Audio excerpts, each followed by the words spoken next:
Jangan lupa like, komen, dan subscribe channel YouTube TVRI Bengkulu dan nyalakan lonceng notifikasinya.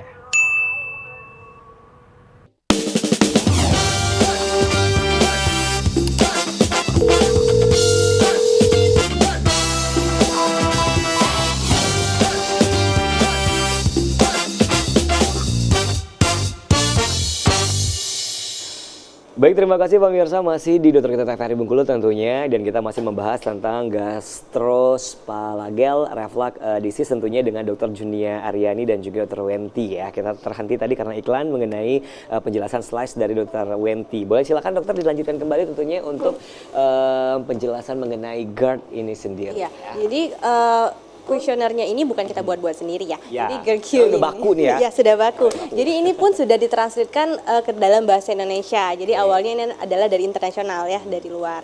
Ditranslitkan, diterjemahkan dalam bahasa Indonesia. Jadi spesifisitasnya dan sensitivitasnya adalah 65% dan 71%. Jadi cukup tinggi ya.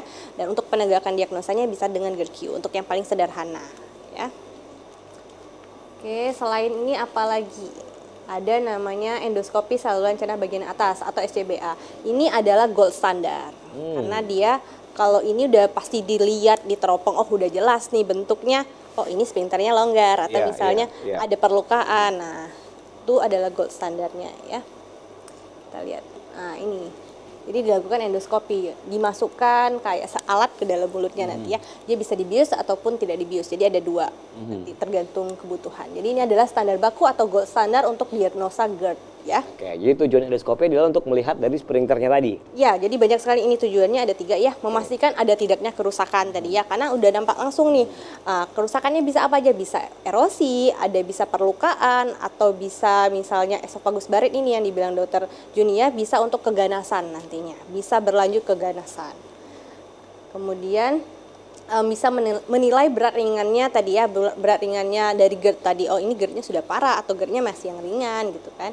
Kemudian untuk pengambilan sampel biopsi. Jadi bisa juga ketika kita teropong nanti dapat nih kelihatan kan di sana, di sini bagian asam lambungnya bisa diambil nanti cairannya sedikit untuk diperiksa ya secara histopatologinya nanti di sampel biopsinya. Jika dicurigai adanya keganasan. Gambarannya apa saja? Nah ini dia. Ini yang biasanya diintip nih. Ini ada grade-grade-nya ya. Jadi ada yang tidak ada kerusakan, itu namanya NERD ya. Non-erosive reflux disease. Nah, berarti tapi apakah dia termasuk GERD? Dia termasuk GERD juga. Cuma tidak ada kerusakan. Nah, kemudian yang GERD-nya yang lain adalah A, B, C, D, tergantung besarnya perlukaannya. Nah, kalau yang ini yang A ini kurang dari 5 mm ya.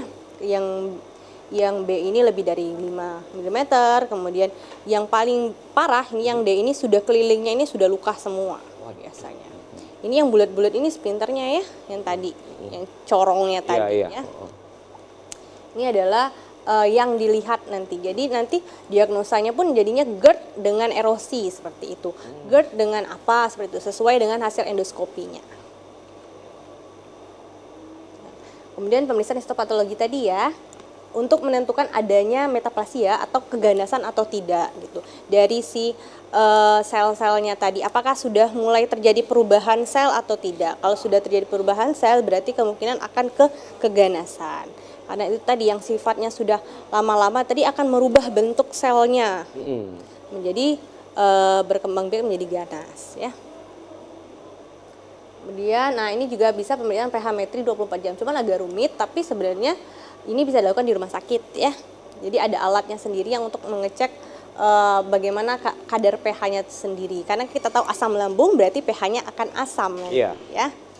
Nah, jadi untuk mengevaluasi apakah pasien-pasien dengan gejala GERD tadi setelah diterapi dinyatakan gagal dengan terapi PPI. Jadi misal dia sudah dapat terapi nih, ternyata kok nggak ada perubahan ya terapinya. Boleh dicek ulang nih dengan pH-metri, biasanya di rumah sakit oleh dokter gastronya nanti ya. Oke, sepertinya bukan mutlak dari GERD sepertinya ya.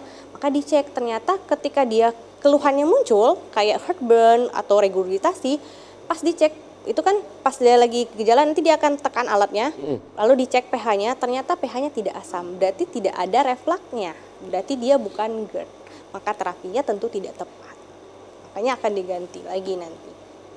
Memastikan diagnosa ya sebelum operasi anti reflux. Jadi pada keadaan paling parah bisa dilakukan operasi. Operasi apa yang dilakukan? Operasi di bagian lambungnya tadi ya. Untuk di sphincternya tadi. Oke. Tapi itu jarang sih biasanya.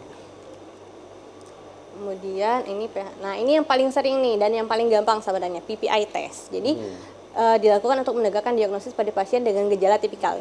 Garis bawahi ya, gejala tipikal. Jadi kalau gejalanya khas yang tadi heartburn dan regurgitasi sudah benar-benar mengarah ke GERD, maka boleh kita lakukan terapi PPI test. Jadi kita berikan obat PPI. Obat PPI ini fungsinya adalah untuk menurunkan tekanan asam lambung tadi.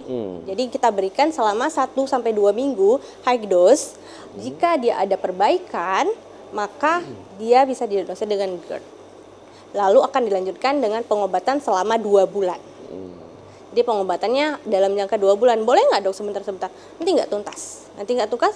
Apa yang akan terjadi? Ya balik lagi nanti, kumat lagi. Jadi apakah setelah 2 bulan dia akan berhenti makan obat? Iya. Setelah 2 bulan obatnya akan di stop dan harus dilakukan modifikasi gaya hidup. Karena perubahan paling penting adalah dari modifikasi gaya hidup. Jadi katanya GERD ini penyakit seumur hidup. Iya, betul.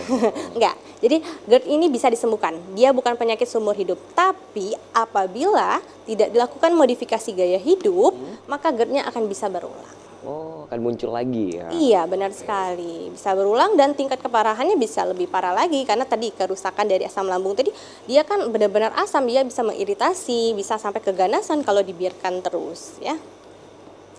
Dikatakan positif bila ada perbaikan klinis dalam 1 minggu sebanyak lebih dari 50%. Perbaikan klinisnya tahu dari mana dok? Bisa kita pakai kuesioner tadi, GERD-Q tadi bisa. Oh gitu.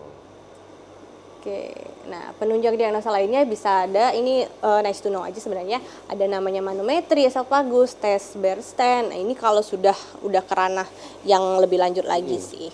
Biasanya juga jarang karena biasanya berhenti di endoskopi saja. Oh, di endoskopi aja. Ya, dari endoskopi aja udah oke nih, udah tahu kelihatan, ya semuanya, bener. ya, udah kelihatan semuanya, baik.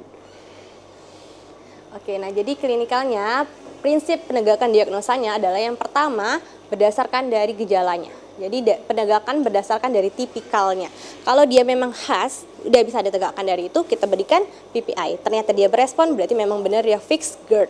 Ya. Kemudian kalau ternyata tidak respon, maka bisa kita lakukan endoskopi tadi. Oke, tahan dulu dok, kita jeda iklan lagi ya. Oke, baik pemirsa, tetap bersama kami di Dokter Kita TVRI Bengkulu. Kita akan kembali setelah jeda berikut. Dan jangan kemana-mana, tetap bersama kami di Dokter Kita TVRI Bengkulu. Bersama kita sehat.